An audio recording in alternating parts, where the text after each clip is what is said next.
Updates at pinakahuling mga usapin sa mundo ng palakasan. Atin ang pakinggan dito sa Ang Pilipinas Ngayon. Magandang araw. Narito na po ang sports balita.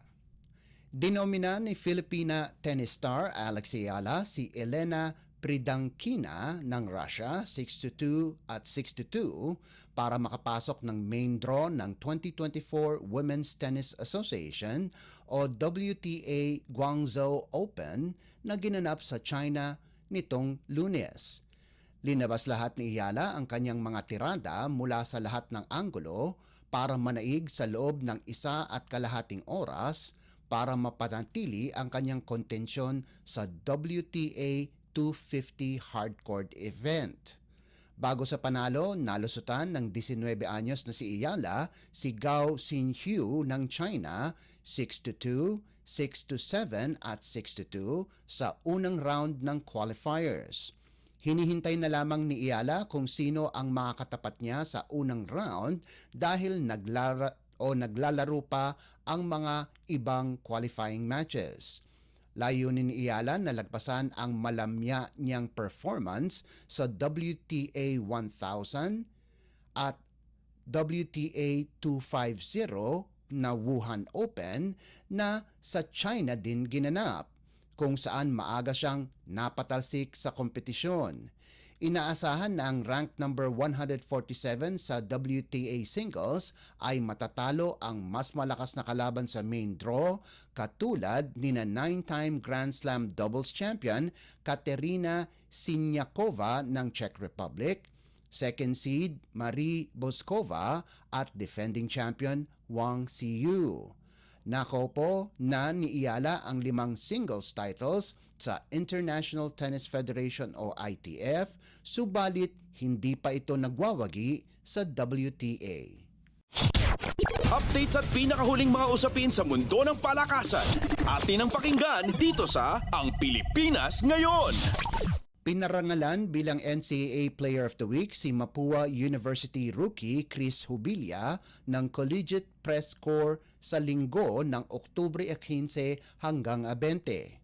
Iginawa dito sa katutubong Sorsogon pagkaraan ang kanyang pambihirang performance para sa Mapua, kung saan nakalikom ito ng averages na 17.33 points, 7.33 rebounds, 4.33 assists, 1 steal at 0.33 blocks.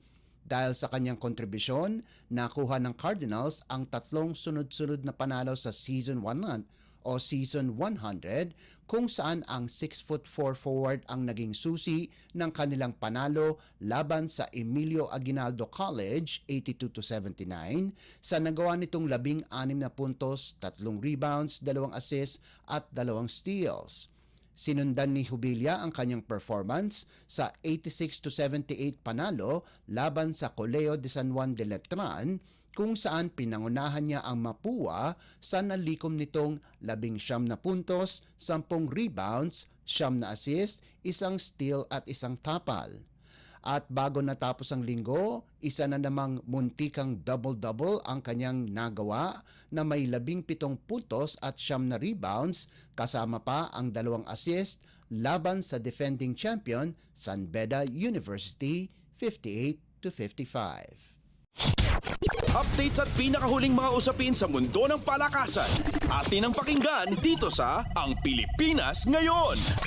Magbabalik na din sa aksyon sa wakas si Des Cheng pagkaraan ang 1 taong pagkawala para palakasin ang koponan ng Choco Mucho Flying Titans sa paparating na 2024-2025 Premier Volleyball League o PVL All-Filipino Conference na nakatakdang magsimula sa Nobyembre 9. Ayon kay Choco Mucho coach Dante Alincenurin, nasa kondisyon ng maglaro si Cheng sa 6 na buwang torneo pagkalipas ang 1 taon dahil sa isang ACL tear sa kanyang kanang tuhod mula sa 2023 Second All-Filipino na ginanap sa Inares Center sa Antipolo.